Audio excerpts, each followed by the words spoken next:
بسم اللہ الرحمن الرحیم۔ السلام علیکم ورحمۃ اللہ وبرکاتہ۔ تذکرہ الحدیث کے سبق نمبر 68 کے ساتھ عارف البی حاضر خدمت ہے۔ آج کے سبق میں انشاءاللہ العزیز ہم معارف الحدیث کتاب الرقاق کی حدیث نمبر 68 سے اپنے قلب و ذہن کو منور کریں گے۔ آج کی حدیث کا عنوان ہے، جب آپ صلی اللہ علیہ وسلم کی وفات ہوئی تو آپ صلی اللہ علیہ وسلم کی زرہ ایک یہودی کے پاس رہن تھی۔ اللہم صلی علی محمد وعلی آل محمد کما تحب و ترضی عنہ۔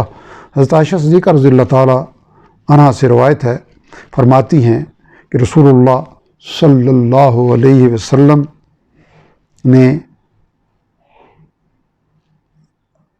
ایسے حال میں وفات پائی کہ آپ کی زرہ 30 صاع جو کے بدلے ایک یہودی کے پاس رہن رکھی ہوئی تھی۔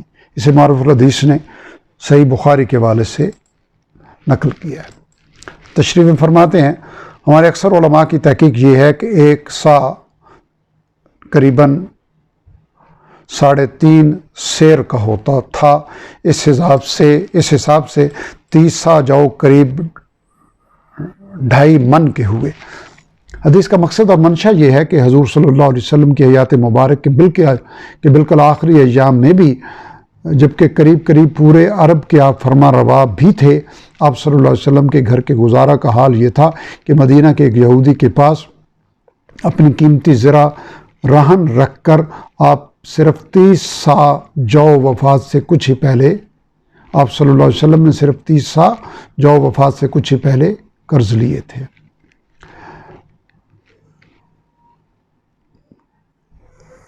تشریح کے بعد وضاحت کے طور پہ عنوان ہے، مسلمانوں کو چھوڑ کر کسی یہودی سے قرض لینے کی مصلحت۔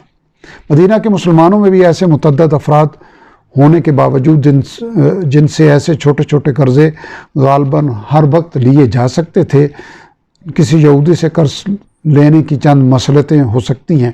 ایک یہ کہ آپ صلی اللہ علیہ وسلم نہیں چاہتے تھے کہ اپنے اہل محبت اور نیاز بندوں میں سے کسی کو اس حالت اور اس قسم کی ضرورت کا علم ہو، کیونکہ پھر وہ بجائے قرض کے ہدیہ وغیرہ کے ذریعے آپ کی خدمت کرنا چاہتے اور اس سے ان پر بار پڑتا۔ نیز اس صورت میں ان سے قرض منگوانے میں ایک قسم کی طلب اور تحریک ہو جاتی، اور غالباً دوسری بڑی وجہ یہ تھی کہ آپ اس کے شبہ اور شائبہ سے بھی بچنا چاہتے تھے کہ آپ کے ذریعہ اہل ایمان کو دین کی جو دولت ملی اس کے عوض آپ کوئی حقیر بھی دنیاوی فائدہ ان سے اٹھائیں۔ اس لیے مجبوری اور ضرورت کے موقع پر آپ صلی اللہ علیہ وسلم قرض بھی غیر مسلموں سے لینا چاہتے تھے۔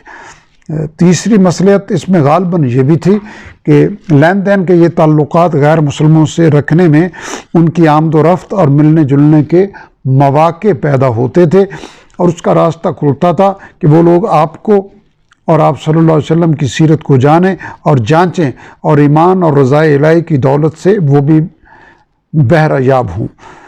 چنانچہ یہ نتائج ظہور میں بھی آئے۔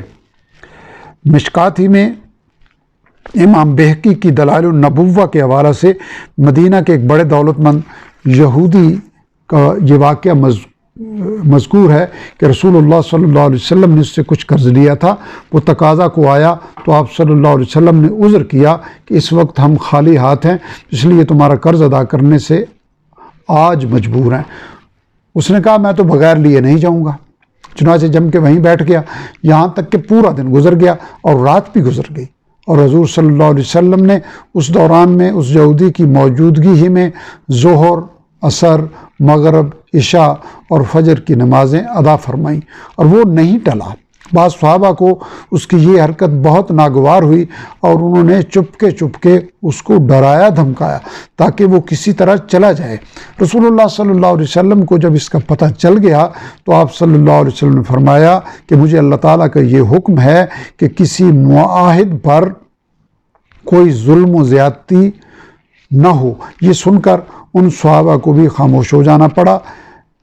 پھر کچھ وقت گزرنے کے بعد اس یہودی نے کہا کہ دراصل میں روپیہ کے تقاضا کے لیے نہیں آیا تھا، بلکہ میں دیکھنا اور جانچنا چاہتا تھا کہ وہ اوصاف و علامات آپ میں موجود ہیں یا نہیں جو تورات میں آخری زمانے میں آنے والے پیغمبر علیہ السلام کے بیان کیے گئے ہیں۔ اب میں نے دیکھ لیا اور مجھے یقین ہو گیا کہ آپ ہی وہ نبی موعود ہیں۔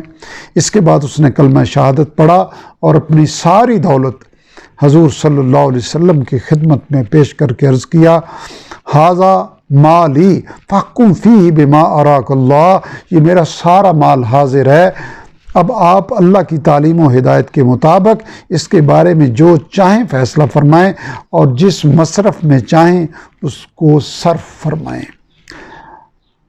اس اقتباس، اس واقعہ کو معرف الحدیث نے مشکات باب فی اخلاقہ و شمائلہ صلی اللہ علیہ وسلم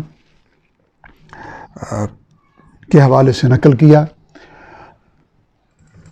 رب ذوالجلال اس حدیث میں بیان کرتا کہ آقا کریم صلی اللہ علیہ وسلم کی دعوت دین کے حوالے سے وہ مبارک اوصاف ہمیں بھی اختیار کرنے کی توفیق عطا فرمائے، تاکہ ہمارے ذریعے غیر مسلموں کو ایمان کی دولت رب ذوالجلال اپنی رحمت و کرم سے پہنچائیں۔ اللہم صلی علی محمد وعلی آل محمد کما صلیت علی ابراہیم وعلی آل ابراہیم انک حمید مجید، وآخر دعوانا الحمد للہ رب العالمین۔